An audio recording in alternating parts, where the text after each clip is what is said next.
transition to renewable energy? And like Elon specifically, could Tesla Energy or Starlink play a role? Well, I think Tesla can play a role. I mean, Tesla's literal reason for existence. I mean, the reason I've put so much of my life energy into Tesla, which is a lot. In fact, I would say that I've had some pretty tough life experiences, and Tesla is responsible for probably 2/3 of all personal and professional pain combined. Just to give you a sense of perspective there. So this is a hella hard situation.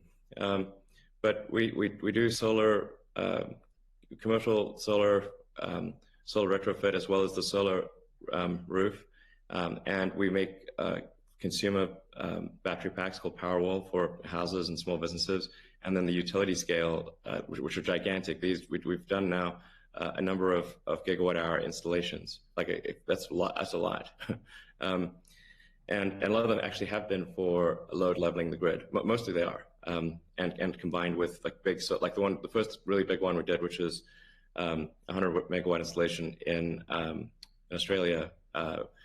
That's actually helped stabilize a huge portion of the South Australian grid, because it's able to react so fast. In fact, at first, because they've got a billing system in Australia that I think works at the sort of millisecond level, and we were operating at the microsecond level. So the system was operating so fast that the measuring system couldn't see it. But so Tesla's certainly doing a lot to enable renewables, especially wind and solar. And in fact, the limiting factor for us right now is cell production. So we need to both internally get the Tesla internal battery cells produced, as well as increase supply from suppliers. And generally, when I talk to our suppliers, and they say, how many cells would you like? I say, how many cells can you make? Because sometimes they're concerned, well, is Tesla going to compete with them on cells? I'm like, no. If you want to make the cells, be our guest. It's just that we need a crazy number of batteries, and they need to be done. It also needs to be mined and produced and manufactured in an ethical and environmentally sound way. So, at Tesla, we really do aspire to be the good guys, to be a company that people can believe in. It doesn't mean we don't make mistakes, but that's what we try. So, yeah, but I think generally hydro, especially existing hydro, is good for mining. Geothermal, there's lots of places in the world that have geothermal energy.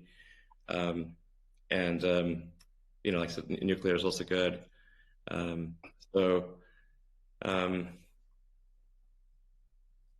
Yeah, I think just I'm like as I said earlier, the expectation is not that the energy production must be pure as the driven snow, but it must it can't be using it also cannot be using the world's dirtiest coal, which it was for a moment there.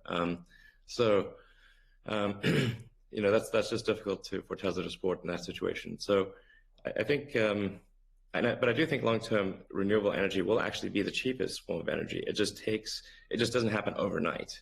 But as long as there is a conscious and determined and real effort by the mining community to move towards renewables, then obviously Tesla can support that.